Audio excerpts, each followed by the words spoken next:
दिनांक 10 डिसेंबर रोजी भारतरत्न डॉक्टर बाबासाहेब आंबेडकर यांच्या पुतळ्याजवळ संविधान बुकाला काही लोकांनी त्यावरील काच फोडली आणि या अनुषंगाने सर्व समाज बांधवांच्या भावना दुखवल्या. त्या ठिकाणी रस्ता रोको करण्यात आला. त्या ठिकाणी मी स्वतः व पोलीस अधीक्षक आम्ही जाऊन सर्व समाजाचं त्याबद्दल समाजाला आवाहन केलं की आपण शांतता प्रस्थापित करावी. आज रोजी देखील काही ठिकाणी दगडफेक झाली, काही ठिकाणी रस्ता रोको झालेला आहे, तरी पुरेसा पोलीस बंदोबस्त आपला उपलब्ध आहे. या अनुषंगाने संबंधित जो आरोपी आहे त्याला आपण अटक केलेली आहे, गुन्हा देखील दाखल झालेला आहे.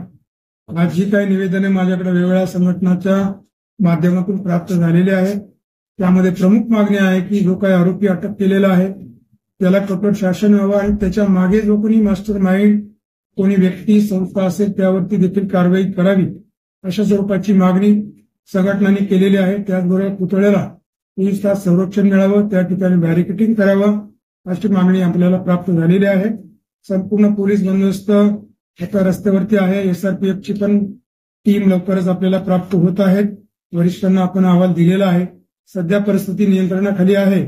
मात्र मी सर्व समाज बांधवांना, परभणी जिल्ह्यातल्या नागरिकांना आवाहन करतो की आपण कुठल्याही अफवावरती विश्वास न ठेवता शांतता व सुव्यवस्था कायम राहील यासाठी आपण स्वतः व आपले जे काही तरुण मुलं आहेत त्यांना देखील आपण सूचना द्यावी आणि या परिस्थितीमध्ये जिल्ह्यात शांतता राहील यासाठी दक्ष राहावे अशा स्वरूपाचं नम्र आवाहन मी आपल्या माध्यमातून करतो.